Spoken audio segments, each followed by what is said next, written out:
Barla come for Christmas. Yes, some of you are the fortunate ones, looking forward to goodies from relatives or friends abroad. An essential player in the process for you receiving your foreign Christmas llama is the port. Port and customs officers are working overtime to ensure that personal and business goods are cleared off the wharves in time for Christmas. This week on Issues and Answers, how the Jamaica Customs Agency is meeting demands of the Yuletide season. Then later, January morning, the bills return. The tricks to saving your pennies during this festive season. I'm Theodore Henry. Welcome to this Sunday's edition of Jamaica Magazine.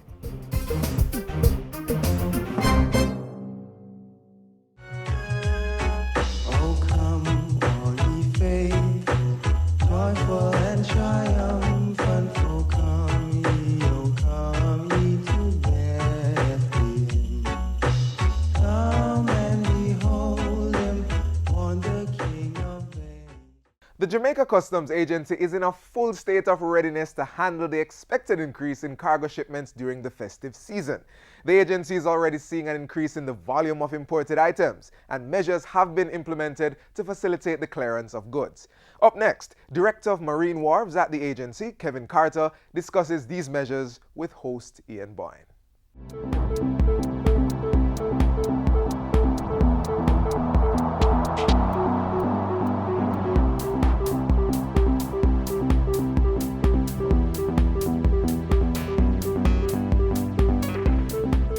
Thanks for joining us for Issues and Answers. I'm Ian Boyne. Many of you have things coming in for the Christmas season. Therefore, you are acutely interested in what takes place on the wharves, what takes place at Jamaica Customs. And you're interested in how easily you can have your goods cleared. Well, we have for you today Mr. Kevin Carter. He's Director of Marine Wharves at the Jamaica Customs Agency. And we'll be talking about things that are of relevance to you. Thank you for your company. Good to have you on the show, Yes, sir. Mr. Carter. Yeah, aside from the regular importers, there are a number of Jamaicans who get things from abroad at this time, and therefore it's a busy season for you. Yes. Tell us about what Jamaica Customs is doing extra and doing special at this season to accommodate the increased business. Okay, over the years we have adjusted our activities to ensure that the experience of the customers, are more desirable than what they expect. So therefore we have ensured that we have increased the hours in terms of closing time. Okay. So for the customs house, we have extended it by an hour. Normally Monday to Thursdays we would have closed the cashier by 4. We're now closing it at 5. And on Fridays we don't normally close at 3, but we're now closing it at 4. And we also have allow for the night lodgement to take place a little bit earlier than the norm, by 9:30 in the nights. That means brokers can lodge their commercial entries with customs, and they are checked and returned to them. We also be opening on December 19 from 9 to 2. Oh, and in opening on Saturday. Yes, and in collaboration with the port operators, they too will be opening. You have like Kingston Wharves, 9 to 4. And all the other public bonded areas except for Adolph Levy, I think they'll be going up to 9 to 2. And we'll have our officers ready to get the purses out as quickly as possible. Even this weekend, the last weekend, the first weekend in December, we had staff coming on Saturday just to clear the door. Last week Saturday, yes. Clear the door-to-doors, pay duty. So, we get that bulk of barrels out of the way to make space for other clients, new clients. So we're doing a lot. So the ports are extending their time. The gate operations, very critical, because you'll find that the full load containers, they're eager to get those off the port so that the business persons can get their containers in time. So normally they'll close off like 5 o'clock. They're closing off 6:30. So the container freight station is going up to 6 o'clock, checking full load containers. And as the need arise, like Kingston Container Terminal, they will determine if they need to open on the weekend to clear any excess full loads. For the time being, they are watching the flow, And whatever is reported during the normal working hours, we are prepared to stay back and clear it off. Site inspection unit 2, where we inspect containers on the importer's premises. The staff is well prepared to go beyond the normal hours just to assist when these containers are released from the port to go on the site.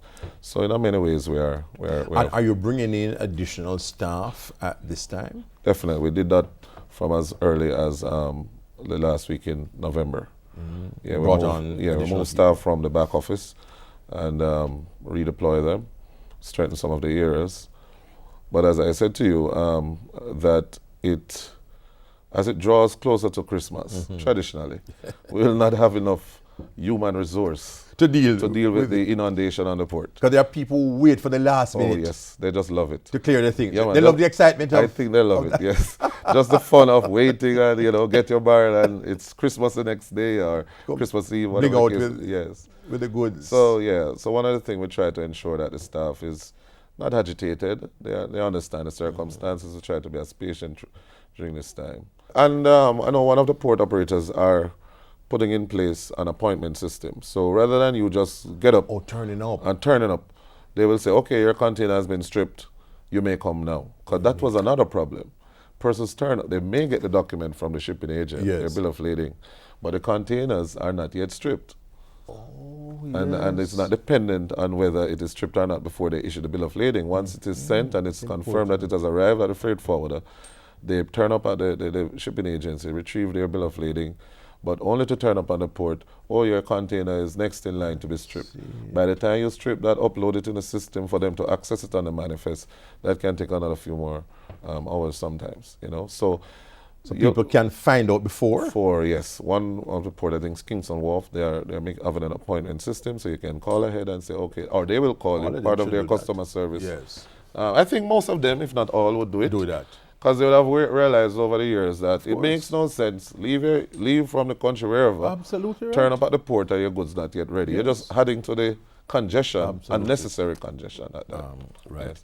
We're talking to the Director of Marine Wharves at Jamaica Customs, Kevin Carter, giving us vital information, information that you need and that could help to save you a lot of time. We take a break, but we'll be right back.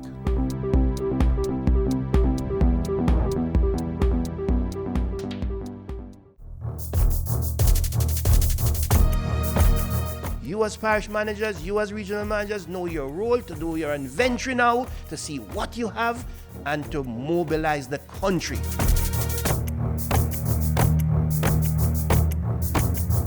Outreach with communities, outreach with civil societies, outreach with the churches.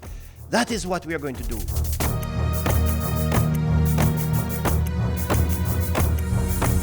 We are going to call on every single Jamaican.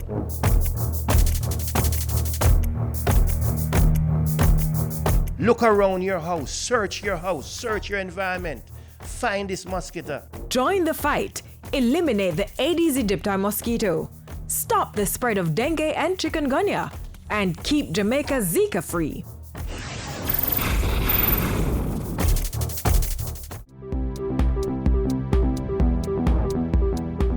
Welcome back. Kevin Carter is the Director of Marine Wharves at the Jamaica Customs Agency, and we are talking about the systems that are put in place, the particular arrangements at this high peak time for customs. What are the things that customers can do to make life easier for themselves and for you? What are some of the bugbears that should be out of the way and would facilitate customers getting their goods much more easily and quickly? All right. As you know, take for instance with the barrels, the flat rate of $6,500. So persons can know ahead of time that once you have declared in your barrel basic food, clothes, basic personal effects, we have no reason to charge you more than the 6.5 for that barrel. The barrel, okay. So if you make a truthful declaration of the contents of your barrel, and you're fully aware that there's nothing more than the basic items in it, then you can come prepared to pay that amount. 6.5, yes. Or whatever multiple of 6.5. Okay. If it is more than one barrel with the same stuff, Yes. it's 6.5 per barrel. one of the problems we're having, persons will leave all the way from country. They don't know how much the duty is. You know, they weren't probably aware of the flat rate. And even if they were aware of the flat rate of the barrel, they may have other items in it apart from the basics. Say, for instance, they might have the shoes, the clothes, but auto parts valuing $3,000. We can't put 6.5 on the barrel anymore, right? We value what the food and the clothes is, and then we have to value the auto parts separately. So it's no longer 6.5, Yes. but for argument's sake, 14,000, 15,000, which they didn't walk with. So therefore, it's important that they know exactly what is in their barrel, make a truthful declaration is important. very truthful declaration. That's another problem. If they make a false declaration, you know, under the Customs Act, that will come with some penalty. They're going to hold the goods. Yes, first. until we resolve that matter. All right, but if you make a truthful declaration, quickly, once we can ascertain that what you declare on the document is what is actually there, then we can quickly assess what we need to assess and send you on your way. So when you say a regular barrel costs 6.5 with shoes and so on, but suppose I bring in a Gucci shoes and so on, you're going to look and say, well, the shoes there, you know, cost 200 US, or from it come a shoes, you're just going to let it go. Well, once it's your personal effects, we can't really personal determine effects. how Okay. you spend on yourself. I see. Right? So you might have a very expensive watch for yourself and all of that, but there are some parameters that we use, what is considered to be your personal items, right? I do understand there are issues as it relates to some personal items. That But if I may bring value. 15 pairs, Right. you're going to suspect We're say it's moving to not quantity just, now, right. I come in to do a business. Yeah, and it not necessarily business per se, because that's a challenge we have sometimes when we said to persons, what you have is more than your personal allowance and is deemed. We use the word deemed commercial. Seems subjective, yeah. So if we say deemed commercial, we're not necessarily saying that you're going down to Bend Down Plaza to sell it or going to hustle it down the road. It simply means that we have a guideline to determine what is your personal limit as opposed to beyond that amount, what is considered to be non-personal. So you do have that kind of a limit. But it's important for people to know. Yes, it depends on the circumstances, all right? We don't expect that if you go abroad, you're going to buy one. You may, but we're not going to say your personal will be only one pants, one shirt, one pair of whatever. No, we'll put you under too much pressure there. So we'll say, okay, you have an amount of 500 US, for the person who travel, you say you have an amount of 500 US dollars as your allowance. So when we begin to add up, and we say, okay, you have reached your $500 limit now, anything over this is considered to be dutiable, right? In cases of the persons who have not traveled, if you bring items that do not fit within the normal personal effects, which would be the basic 6.5 in some situation, right? But if it is if these items that you have are considered to be items that don't fit in that parameter, we have to value them as they are. So if you declare that the one auto part is this, and I have an appliance, for argument's sake, is this amount, then we begin to add that up and put on the relevant tariff codes and value them accordingly. Which leads me to the question of how objective your valuation system is. How up to date is your database? How have you improved your efficiency so that if I lie, you are likely to find out? Is your system that good that if I undervalue the thing, I'm likely to get caught? I like how you use the word not that good. It's not perfect. Yes. But we have improved a whole lot. Considerably. Yes. We have, we were encouraged to improve our system, which we have.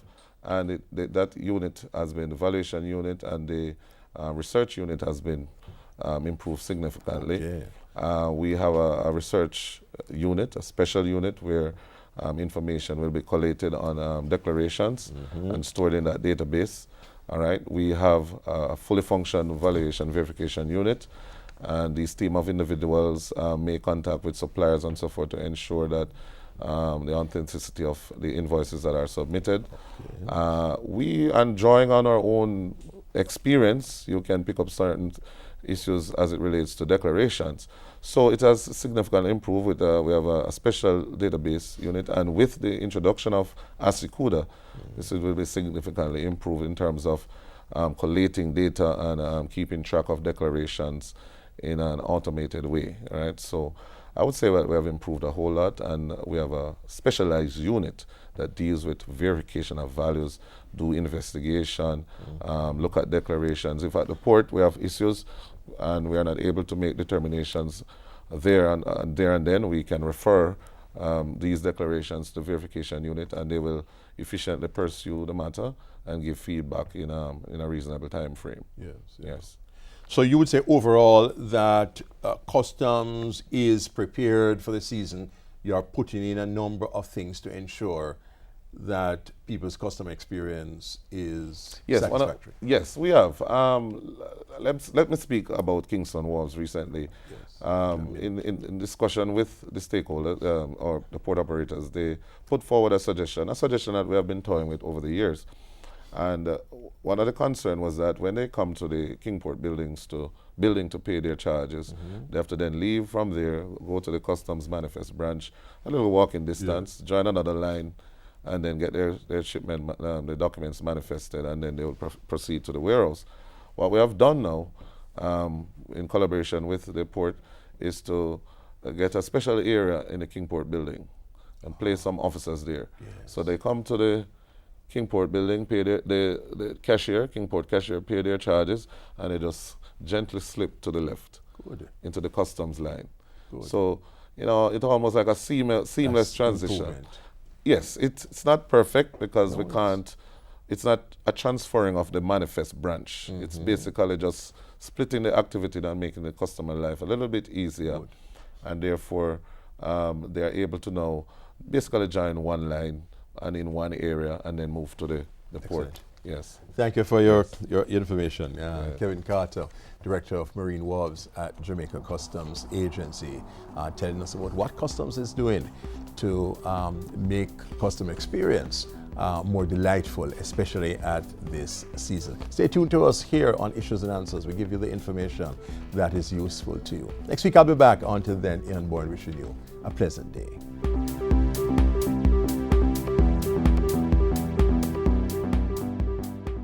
This is going to be a Irish Christmas. Aye. Breadfruit roasting on an open fire. Mongrel dogs nipping at your toes. Them know us a joyride, they're on the way. When Gungu cook and sorrel flow. And all the chicken them, I try for spy. I see which one of them we going to fry. And so we want to big up everyone, from kids, from 1 to 92. Test 1, 2, 3, cockroach kill ants and ants kill cockroach back. What? All right, let's go again. Are you ready? Okay, rolling. I want to use this opportunity to say to everybody who will use why am I fluffing? Come, get it right. Come. Hey, the people are ready. Come. Somebody hug them too. On behalf of the JS family and friends, we want to wish you a Merry Christmas and a Happy New Year. Rolling. Drink up the sorry. We hope this season will be filled with joy for you, your friends, and your family. Everybody. Well, this is part of how we do it before the actual production here at the GIS. I know many of us are going to turn we hand and make fashion for this Christmas, but whatever that fashion is and how we decide to turn it, let us use the time to extend the love and joy and peace and the whole happy mood to someone else who is really in need of that kind of affection. On behalf of all of us here at the GIS, I want to say Happy Christmas or Irish Christmas, however you want to receive it.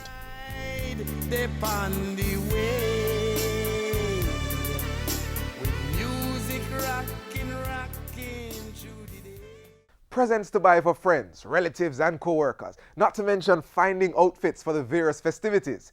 Yes, the season can be costly. Next, save your money to prevent being broke in the new year. Watch this. Silver bells, silver bells. It's Christmas time in the city. Oh yes, it's definitely Christmas time. The air is crisper, shopping malls are lit, and television commercials are trying to get you to buy everything from paint to pricey presents. But making those holiday purchases this year may be harder than it's ever been. For many Jamaicans, 'tis the season to be thrifty. I don't have anything to celebrate with. The economic crunch is so much on me. You lend me some money? Why Christmas rough enough because we don't see no money. Well, you know, we can scrape up like money to buy like food and probably buy something for the kids and so forth. But not like even last year or the year before. Because boy, it's really tight. Last year things was different than now because this year Christmas get harder. Well, I plan to pay the basic bills, eat well, and that's it. No exorbitant spending. Dr. Andrea Sutherland, lecturer in finance at the University of Technology, Jamaica, says careful budgeting is the way to make the most of what you have. It is something that I think a lot of us will have to think about for this Christmas, and not only Christmas, but for another few years to come. And maybe the good thing about this recession is that it will have us return to the true meaning of what this season is about, the family, and caring for each other, caring for your neighbor who probably doesn't have enough for Christmas. And just sit and enjoy the simple whatever it is that you have. Dr. Sutherland has some other tips to help you enjoy the festive season on a tight budget. 1. Make a list. Include everything you need to buy, gifts, food and all, and take it with you when you go shopping. 2. Don't buy unnecessary things. Only get what you need. 3. Buy practical gifts your friends and loved ones can actually use. 4. Watch those Christmas lights. Turn them off after a few hours. Remember the light bill in January. 5. On Christmas Day, try pooling resources for dinner. Consider a potluck where everyone brings something to the table. And finally, a few words of advice from the Consumer Affairs Commission. First, don't get depressed. You're not the only one in the situation we're in. Everyone has to cut back this year. So don't get depressed. Secondly, like I said before, do a total assessment of what your income level is. Remember, you get paid early in December, but you get paid late in January. January, all the kids go back to school. All the utility bills are doubled. So because everybody's at home, you have family from out of town and so on. So think about those expenses. You have to find more creative ways to satisfy the needs of your families, your friends and so on. And if they are in this situation, they too will understand that they can't have a gift, the quality and the expense of last year. Think about the security of your home. Think about the security of your belongings, your personal belongings. Also think about your property, your car, park in a lighted area. Make sure that your kids are with you all the time. Make sure you get back credit cards and debit cards when you hand them to a customer service representative. And also ensure that you get written warranties for any high value item that you might have to purchase. And most of all, at the Consumer Affairs Commission, we always say, the receipt is your identification. So make sure you get a proper receipt so that in the event you get a substandard good, you can return it.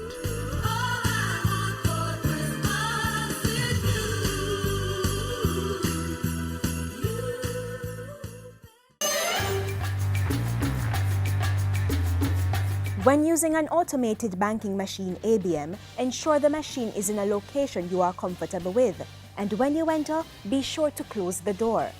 Examine the machine before you insert your debit card, and never enter your card if the machine has a suspicious device attached to it.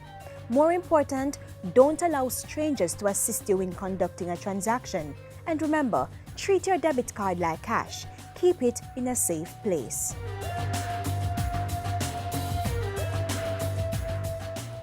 Next, let's support our disabled community. They too are achievers, defying the odds and scoring high marks in their fields of endeavor.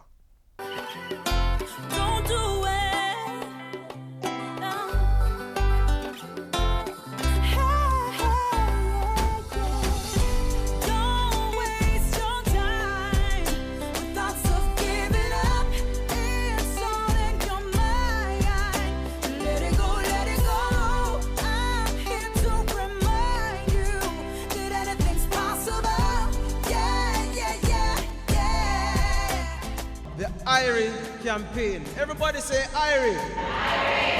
And that stands for I respect you. Now, we have identified 3 issues that we'll be focusing on in this campaign. 1, we are advocating for the end of bullying of our deaf peers. Sexual abuse amongst those deaf youth is quite common because sexual predators target the helpless, or they feel that these persons can't get any help. They won't be able to communicate effectively, so they prey on them. And thirdly, we want to promote social inclusion. We have gone to their school, we've listened to them, we spoke with them. They want to be included in our competitions, in our spelling bee competitions, in our sporting activities, in our performing arts groups. They are capable. The student council movement in its truest sense, they always try to ensure that the student voice is included in anything that they're doing. And the Region 1, they actually saw the need to actually raise some level of awareness to some of the challenges that deaf students face. And from the ministry standpoint, we ensure that whatever activities that they need to get off the ground, get coordinated, that is indeed done. And if it's finances, of course, we'll give them the necessary support.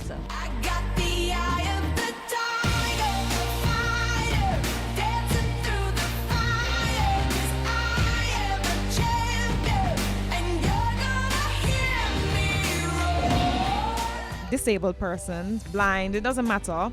They can't do anything. The only thing that deaf cannot do is hear. Many people believe that deaf persons cannot voice, but some deaf persons can voice. When they call us dumb, well, don't call us dumb, call us deaf. When we're called dumb, it makes us upset, it makes us depressed.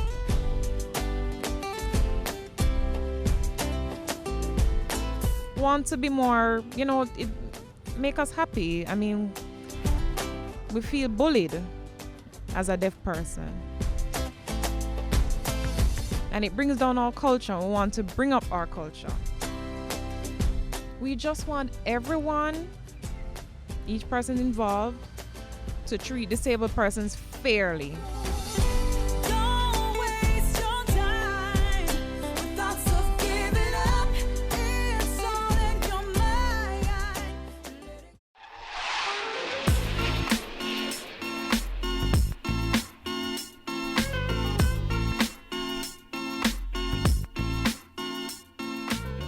As you carry out your Christmas plans, remember this: at Christmas, play and make good cheer, for Christmas comes but once a year. Words of English poet Thomas Tusser. For more information on the smooth clearance of goods at the ports, click on our webpage, jis.gov.jm. We're also on YouTube, Twitter, and Facebook, so log on and stay in the know. I'm Theodore Henry. Pleasant viewing.